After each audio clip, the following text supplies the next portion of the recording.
हमारे केंद्रीय मंत्री अनुराग ठाकुर जी, केंद्रीय मंत्री गजेंद्र सिंह जी, शक्ति सिंह जी,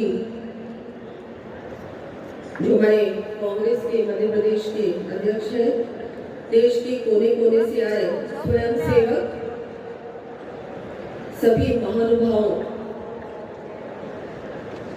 यहाँ उपस्थित सभी मेरे परिवार के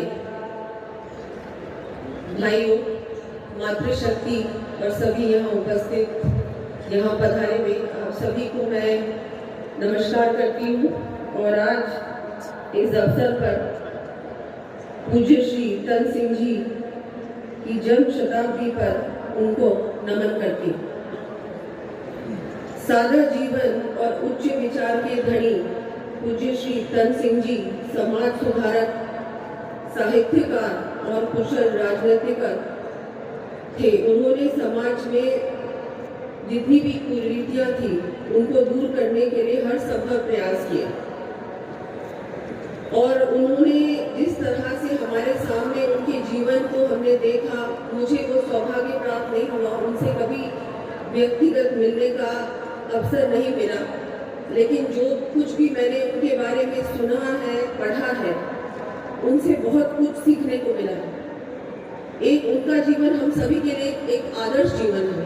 एक क्षत्रिय का क्या धर्म होता है, उसकी पालना कैसे करनी चाहिए, न केवल अपने समाज के लिए लेकिन 3600 कौमों को एक साथ लेके उन्होंने जो कार्य किया है, मैं ये कहना चाहूंगी कि आज के जीवन में, आज के युग में ये देखते हुए, उनके जीवन को एक आदर्श मानते हुए हमारा क्या कर्तव्य है।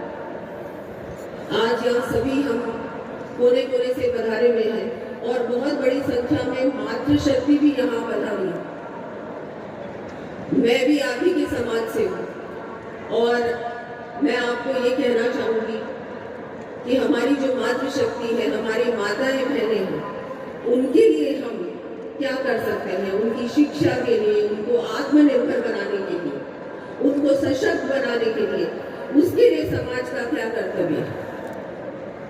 मुझसे पहले वक्ताओं ने आपके सामने बहुत सारे उदाहरण रखे, प्रभु श्री राम के बारे में बताया, महाराणा प्रताप के बारे में बताया।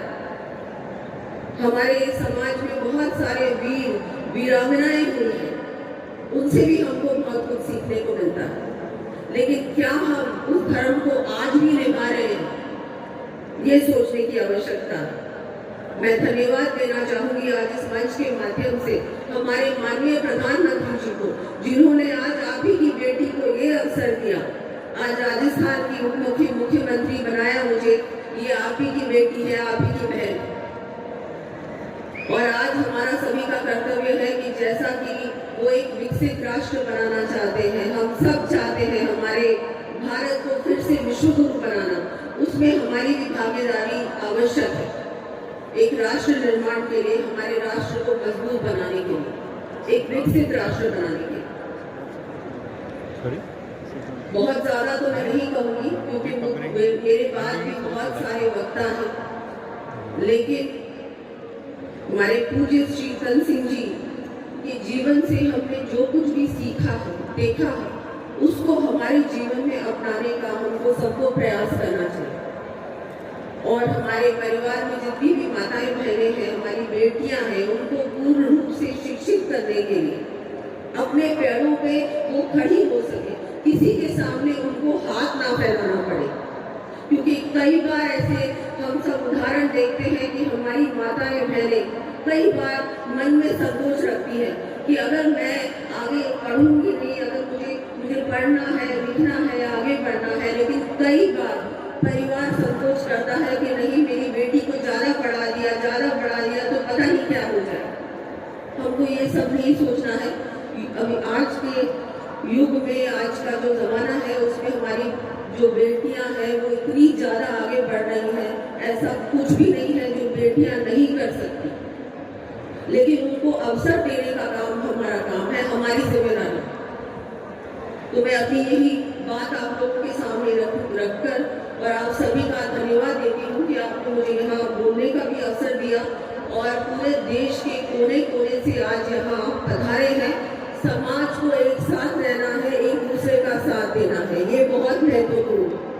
कई बार क्या होता है कि हम ही एक दूसरे का पैर खींचते रहते हैं। मैंने एक बात ये कही है और इसके बारे में भी ध्यान देने की आवश्यकता है। हमको एक दूसरे का साथ देना है, एक दूसरे को मजबूती देनी है, एक दूसरे को बल प्रदान करना है हर प्रकार से। तो आप सभी को धन्यवाद कि आप सब यहाँ पधारे हैं।